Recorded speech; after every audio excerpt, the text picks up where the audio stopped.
Hello students, स्वागत है आपका फिर से आर्यम स्टडी वेल्थ इस यूट्यूब चैनल पर।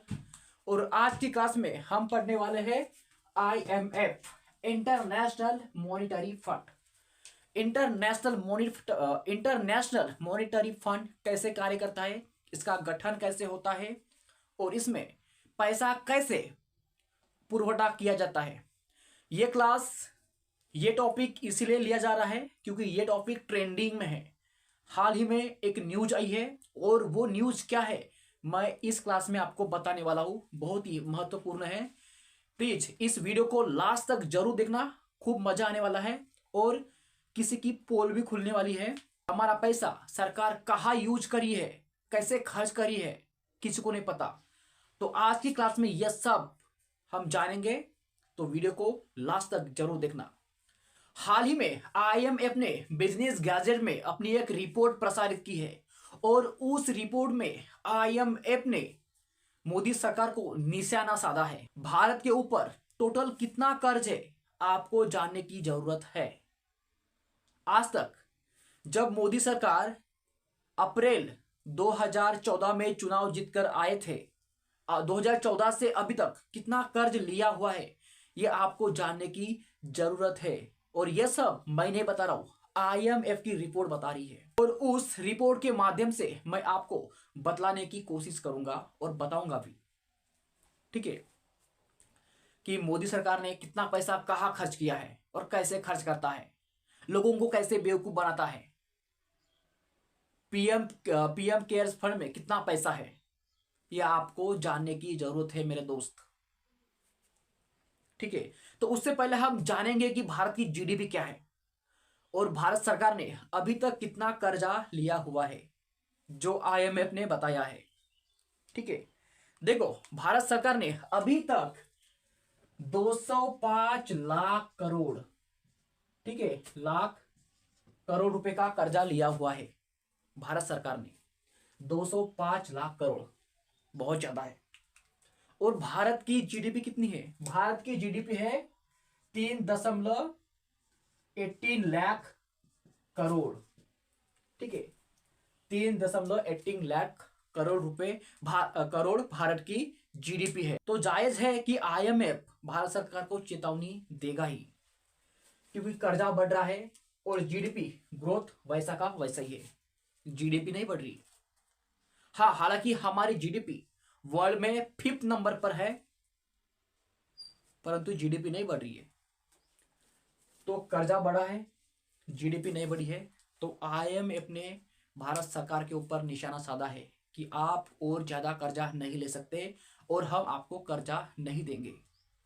आखिर भारत सरकार को क्या आवश्यकता पड़ गई कर्जा लेने की? तो PM मोदी 2014 में चुन के आए थे। 2014 से अभी तक PM मोदी ने 170 करोड़ रुपए का कर्जा लिया है। 170 करोड़ रुपए का कर्जा लिया है 2014 से अभी तक, 2023 तक।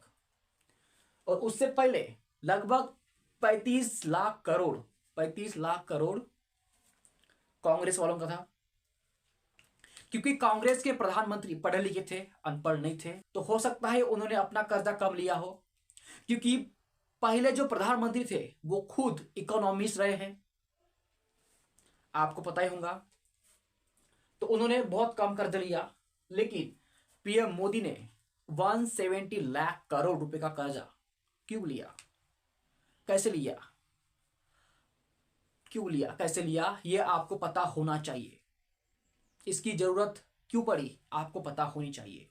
हम टैक्स देते हैं, पानी टैक्स, पेन टैक्स, दूध टैक्स देते हैं, चप्पल पहनेंगे वो टैक्स, कपड़ा पहनेंगे वो टैक्स। कहाँ गया इतना पैसा?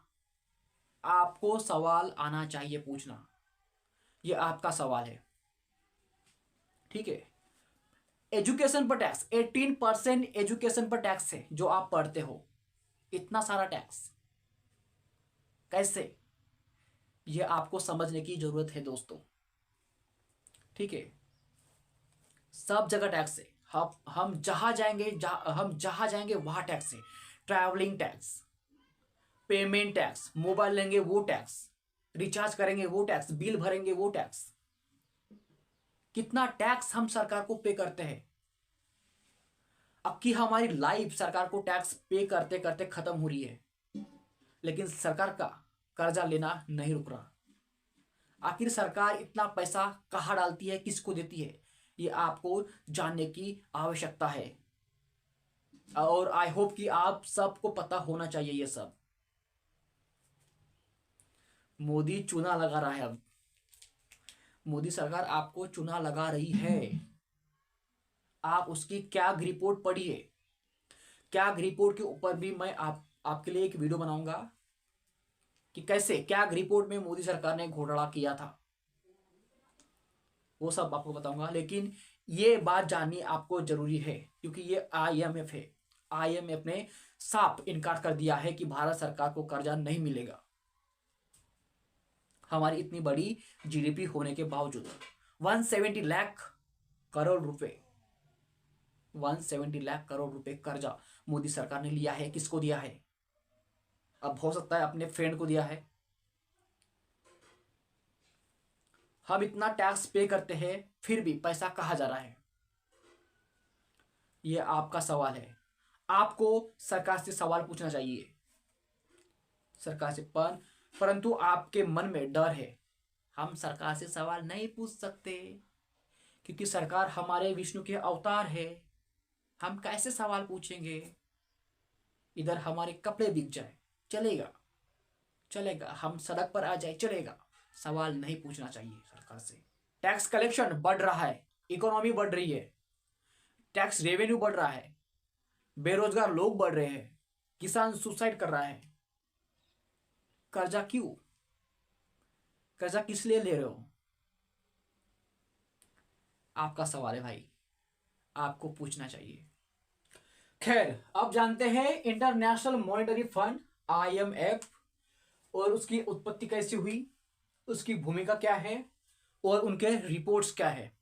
तो आइए, आईएमएफ की उत्पत्ति 1944 में ब्रिटेन वुड्स सम्मेलन द्वारा आईएमएफ की स्थापना हुई है।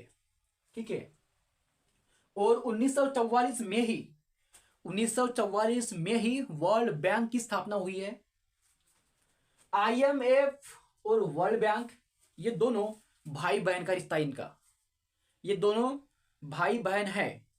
ठीक है। आईएमएफ की एक खासियत बात है, जब किसी देश को वर्ल्ड बैंक का सदस्य बनना होता है तो उस देश को सबसे पहले आईएमएफ का सदस्य बनना होगा, तभी वो वर्ल्ड बैंक का सदस्य बन सकता है। ये इसकी खासियत बात है। ओके विद दिस, अब जानते हैं इसकी भूमिका क्या है। भूमिका, आईएमएफ के दो इंपॉर्टेंट मिशन है। दो इंपॉर्टेंट मिशन क्या है? पहला, अंतरराष्ट्रीय मौद्रिक सहयोग को आगे बढ़ाना, बराबर है, अंतरराष्ट्रीय मौद्रिक सहयोग। दूसरा, व्यापार और आर्थिक विकास के विस्तार को प्रोत्साहित करना। व्यापार और आर्थिक विकास, सदस्य लोग जितना व्यापार करेंगे उतना आईएमएफ अपना पैसा प्रोवाइड करता रहेगा और पैसा लेता भी रहेगा। अब जानते हैं इसके संपर्क के बारे में। यह G20 सहित अन्य समूहों के साथ निकटता से सहयोग करता है। अन्य समूहों के साथ G20 सहित, जैसे G8 हो गया, G7 हो गया, ऐसे अन्य समूह है जिनके साथ यह निकटता से सहयोग करता है, उनको मदद करता है। और प्रक्रिया के माध्यम से अंतरराष्ट्रीय सहयोग को बनाए रखने के लिए G20 के प्रयासों का समर्थन करता है। ठीक है। अंतरराष्ट्रीय सहयोग को बनाए रखने के लिए के विचारों से समर्थन करता है, उनके प्रयासों से समर्थन करता है, अपनी इकोनॉमिक एक्टिविटी से समर्थन करता है। ठीक है। अब जानते हैं इसकी मुख्य रिपोर्ट कौन सी है। आईएमएफ की मुख्य रिपोर्ट्स, पहला है वर्ल्ड इकोनॉमिक आउटलुक, इसके बारे में आपने सुना होगा या पढ़ा ही होगा। दूसरी है ग्लोबल फाइनेंशियल स्टेबिलिटी रिपोर्ट। ठीक है, I repeat, global financial stability reports. ये दोनों रिपोर्ट्स आपने पढ़ी या सुनी होगी। ये अपना वार्षिक प्रतिवेदन देती है एवरी ईयर्स। ठीक है। इसका हेड क्वार्टर देखिए, इसका हेड क्वार्टर है वॉशिंगटन डीसी में, ये आता है यूएसए में। ठीक है। वर्ल्ड बैंक का भी हेड क्वार्टर वॉशिंगटन डीसी है। अब जानते हैं भारत इसका सदस्य है या नहीं। आपको पता होना चाहिए, क्या भारत आईएमएफ का सदस्य है? तो हाँ है, भारत आईएमएफ का सदस्य है। ओके विद दिस, तो ये है आपका इंटरनेशनल मॉनेटरी फंड। ठीक है, ऐसा फंड है ये, और इसी फंड ने भारत को चेतावनी दी है कि कर्ज ज्यादा ना लो। ठीक है, तो आपको ये पता होना चाहिए कि आईएमएफ कैसे उत्पन्न हुआ, उसके कार्य क्या है, उनकी भूमिका क्या है। ठीक है, तो आई होप कि आपको ये वीडियो अच्छा लगा होगा, और आई होप कि आपको ये सब कुछ समझ में आया होगा। अगर आपको ये वीडियो अच्छा लगा हो तो, अगर आपको ये वीडियो जरा सा भी अच्छा लगा होगा तो लाइक जरूर करना। अगर आप चैनल पर नए हो तो चैनल को सब्सक्राइब करना ना भूले, क्योंकि ऐसे और इंफॉर्मेटिव वीडियोस मैं आपको प्रोवाइड करता रहूंगा, वो भी बहुत अच्छे से। So do like, share and subscribe. ये वीडियो आप अपने फ्रेंड सर्कल में शेयर कर सकते हैं, शायद उनको भी पता चले कि हमारे देश में इकोनॉमी का क्या मतलब है। Okay with this, so thank you for watching. जय हिंद, जय भारत।